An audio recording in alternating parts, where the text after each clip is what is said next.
Hello বন্ধুরা, welcome back to my channel. কেমন আছেন আপনারা সবাই? আশা করি আপনারা সবাই খুব ভালো আছেন। আজকে আবারও নিয়ে হাজির হলাম কিছু গুরুত্বপূর্ণ কিচেন টিপস নিয়ে, যেগুলো জানা থাকলে আপনাদের সমস্ত কাজ সহজ হয়ে যাবে। তো চলুন চটপট করে আজকের ভিডিওটি শুরু করা যাক।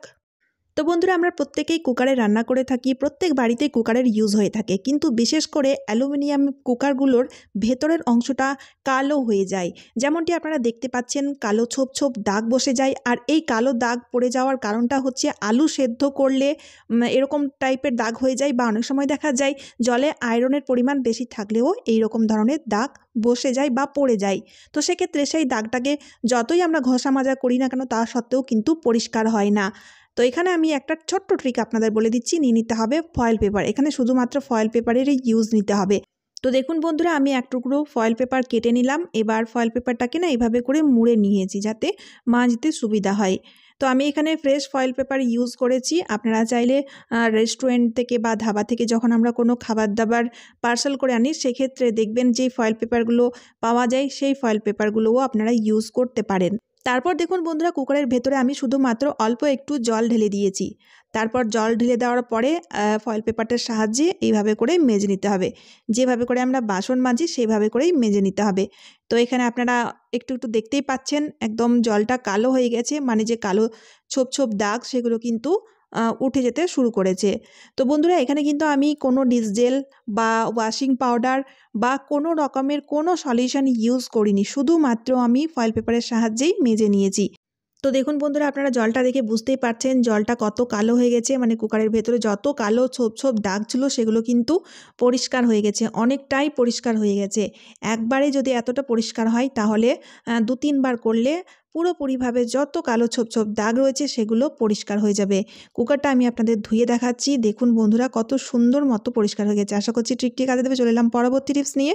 তো বন্ধুরা, সিঙ্ক হচ্ছে কিচেনের সবচেয়ে মোস্ট ইম্পর্টেন্ট পার্ট, কারণ সারাদিনের মধ্যে সবচেয়ে বেশি সিঙ্কেরই ইউজ হয়ে থাকে। তাই আমরা রাত্রিবেলায় যখন বাসনকুসন ভালো করে মেজে ধুয়ে পরিষ্কার করি, তার সাথে সাথে আমরা কিচেন সিঙ্কটাকেও মেজে ঘষে ভালো করে পরিষ্কার করি, যাতে সিঙ্ক থেকে কোনো বাজে দুর্গন্ধ না বেরায়, সিঙ্কটা যাতে সবসময় পরিষ্কার থাকে, ঝকঝকে হয়ে থাকে, বা সিঙ্কের মধ্যে যাতে কোনো ব্যাকটেরিয়া বা জীবাণু না থাকে।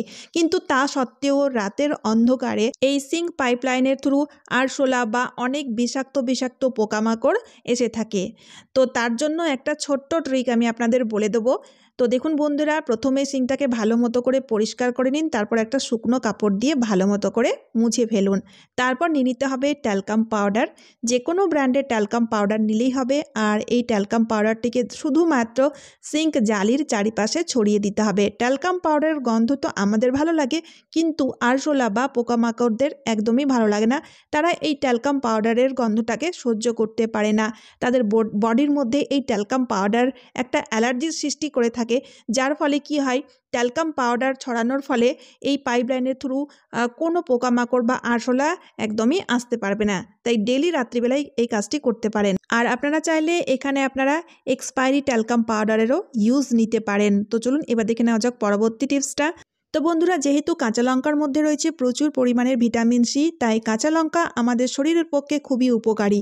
আমরা যখন সবজি তরকারি রান্না করে থাকি, সেক্ষেত্রে আমরা কাঁচা লঙ্কা কেটে দিই বা কাঁচা লঙ্কা বেটে দিই। আর শুকনো লঙ্কার ঝালের থেকে আমাদের কাঁচা লঙ্কার ঝাল খাওয়াটাই আমাদের শরীরের পক্ষে বেশি উপকারী। কিন্তু বন্ধুরা, কি হয়, বাড়িতে ছোট বাচ্চা থাকলে আমরা যখন সবজি তরকারিতে কাঁচা লঙ্কা বেটে দিই বা কেটে দিই, সেক্ষেত্রে সবজি তরকারি খুব ঝাল হয়ে যায়, বাচ্চারা খেতে পারে না। তখন আপনারা একটি ছোট্ট কাজ করে নেবেন। তো দেখুন, কাঁচা লঙ্কাটাকে এইভাবে করে দু হাতের সাহায্যে হালকা করে একটু ডলে নিতে হবে। ঠিক আছে, খুব বেশি চাপ দিলে হবে না। হালকা করে ডলে নেওয়ার পরে কাঁচা লঙ্কার মুখটাকে আমি কাঁচির সাহায্যে কেটে দিলাম। এবার দেখবেন বন্ধুরা, কাঁচা লঙ্কার ভেতরে যত বীজ রয়েছে সেই বীজগুলো পুরোপুরিভাবে বেরিয়ে যাবে। আর কাঁচা লঙ্কার ঝাল বলতে এই বীজের মধ্যেই থাকে। তাই বীজগুলো যদি আমরা এইভাবে করে বের করে দিতে পারি, তারপরে এই কাঁচা লঙ্কাটা যদি ইউজ আমরা নিতে পারি, তাহলে সবজি তরকারি ঝাল হবে না, অথচ কাঁচা লঙ্কার যে একটা অ্যারোমা, সুন্দর গন্ধ, সেটা কিন্তু আমাদের সবজি তরকারিতে বেশ বজায় থাকবে। তো দেখুন, কাঁচা লঙ্কাটা আমি কেটে আপনাদের দেখালাম। একটা বীজও কিন্তু কাঁচা লঙ্কার মধ্যে নেই। তাই কাঁচা লঙ্কার বীজ বের করতে হলে আপনারা এই ট্রিকটি অবশ্যই ট্রাই করে দেখবেন, ভালো লাগবে। চলে এলাম পরবর্তী টিপস নিয়ে। তো বন্ধুরা, আমরা যখন নতুন ফুল ঝাড়ু, বিশেষ করে যখন নতুন ফুল ঝাড়ু আমরা কিনে থাকি, তখন দেখবেন ফুল ঝাড়ুর যেই প্যাকেটটা থাকে, আমরা প্রত্যেকেই কিন্তু সেই প্যাকেটটাকে ফেলে দিই। কিন্তু এই র্যাপারটাকে বা প্যাকেটটাকে না ফেলে এর ইউজ আমরা খুব সুন্দরভাবে নিতে পারি। যেমন দেখুন বন্ধুরা, আমরা বর্ষাকালে বা গ্রীষ্মকালে ছাতার ইউজ করে থাকি। বর্ষাকালে কিন্তু ছাতার ইউজটা বেশি হয়, তারপরে অন্য সময় আমরা ছাতাটাকে এভাবে করে গুটিয়ে রেখে দিই, যার ফলে ছাতাটা খুব নোংরা হয়ে যায়, অনেক সময় ফাঙ্গালও ধরে যায়। তো আপনারা ছাতাটাকে এভাবে না রেখে যদি এই র্যাপারটার সাহায্যে মুড়ে ভালো করে রাখতে পারেন, তাহলে দেখবেন ছাতাটা নোংরা হবে না, ধুলো মাটি কিছুই কিন্তু বসবে না ছাতার মধ্যে, আর ফাঙ্গালও জমবে না। তো এইভাবে করে দেখুন আমি র্যাপারটাকে ভালো করে মুড়ে নিচ্ছি, গার্ডারের সাহায্যে মুড়ে আমি বেঁধে দেবো। তারপরে এই ছাতাটা আপনারা যেখানে খুশি সেখানে রাখতে পারেন। কেমন লাগলো আইডিয়াটি? আশা করছি আপনাদের খুব কাজে আসবে। কাজে আসলে ভিডিওটি শেয়ার করতে ভুলবেন না, চ্যানেলটিকে সাবস্ক্রাইবও করে নিতে হবে। তো চলুন এবার দেখে নেওয়া যাক পরবর্তী টিপসটা। তো বন্ধুরা, গ্যাসের ইউজ তো আমরা প্রত্যেকেই করে থাকি, কিন্তু অনেক সময় কি হয়, গ্যাসের ফ্লেম দিয়ে লাল ফ্লেম জ্বলতে থাকে, যার ফলে কি হয় গ্যাসের প্রচুর অপচয় হয়ে থাকে, গ্যাস সিলিন্ডার তাড়াতাড়ি শেষ হয়ে যায়।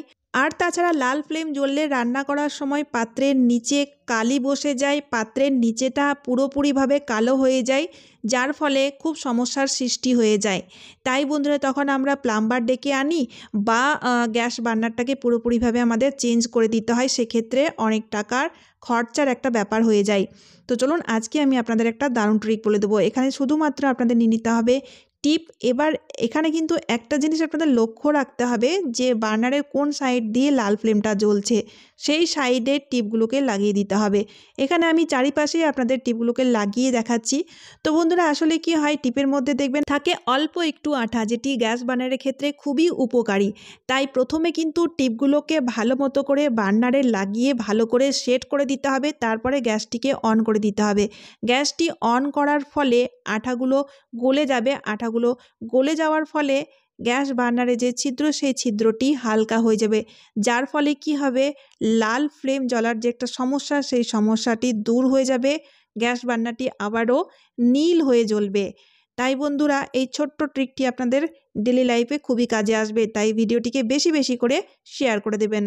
তো চলুন বন্ধুরা, আজকের মতো এই পর্যন্ত। আশা করি ভিডিওটি ভালো লেগেছে। ভিডিওটি ভালো লাগলে লাইক, শেয়ার, কমেন্ট করতে একদমই ভুলবেন না। তার সাথে চ্যানেলটিকে সাবস্ক্রাইবও করে নিতে হবে। তো চলুন আবারও দেখা হচ্ছে অন্য কোনো নতুন ভিডিওতে। টাটা বন্ধুরা।